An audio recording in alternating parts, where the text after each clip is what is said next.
අපි සායනීය පරිශ්‍රණයට පාවිච්චි කරේ ටෙල්මිසාටන් කියන ඖෂධය, ඇම්ලොඩිපීන් කියන ඖෂධය සහ ඉන්ඩිප්‍රොමයිඩ් කියන. බහුල වශයෙන් තියෙන. ඇම්ලොඩිපීන් 2.5 මිලිග්‍රෑම්, ටෙල්මිසාටන් 40ක් සහ ඉන්ඩිප්‍රොමයිඩ් කියන එක 1.2යි. දැන් උදාහරණයක් ස්ටෑන්ඩඩ් ඩෝස් කියලා එකක් තියෙනවනේ. ඒක ටෙල්මිසාටන් සාමාන්‍ය 40යි දෙන්නේ. අපේ සංකල්පය වෙන්නේ නැහැ. අපි එකෙන් භාගයක් පාවිච්චි කරනවා. හැබැයි තුනක් එකතු කිරීමෙන් මෙකැනිසම් තුනකින් අධික රුධිර පීඩනය පාලනය කරන්න පුළුවන්. එතකොට ඖෂධ නිසා ඇතිවන සංකූලතා අඩු කරගන්න පුළුවන්. ඒකම පෙන්වලා තියෙනවා මේ සායනික පරිශ්‍රණ වලින්. අවශ්‍යතාවය තියෙන්නේ අධික රුධිර පීඩනය පාලනය කර ගැනීම. කේක රෝගවලට කේක කියලා එහෙම විශේෂ ඩෝසස් එහෙම එකක් නැහැ මෙතන. මෙතන අපිට අවශ්‍ය වෙන්නේ අධික රුධිර පීඩනය පාලනය කිරීම. ඒ අධික රුධිර පීඩනය නිසා මේ හැදෙන රෝග තමයි අපි මේ කතා කරන්නේ. කියන්නේ ආඝාතය එහෙම නැත්නම් හෘද රෝග සම. ඒ නිසා 130යි 80ට අඩුවෙන් තියාගන්න. ඒක පාලනය කිරීමෙන් අපිට පුළුවන් අනිත් රෝග වලට බලපෑමක් ඇති කරන්න. අපි මේ පෙන්눔 කරලා තියෙනවා 88කට 90කට පමණ ජනගහනයේ පාලනයක් ගේන්න පුළුවන් කියලා. දැන් තියෙන 10කට 12ක පමණ. ඉතින් එහෙම කරොත් අපිට හිතා ගන්න පුළුවන් කොච්චර අඩුවීමක් සිද්ධ විය හැකිද කියන එක.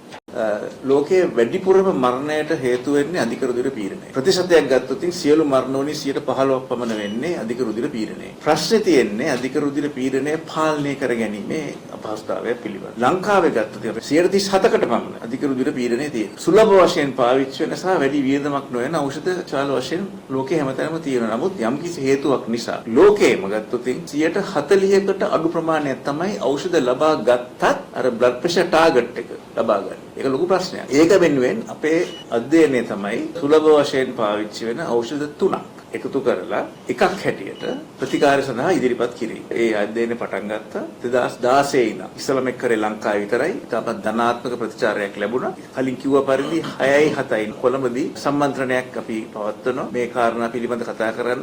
මොකද මේක සම්බන්ධ වෙච්ච අය තමයි එකට එන්නේ.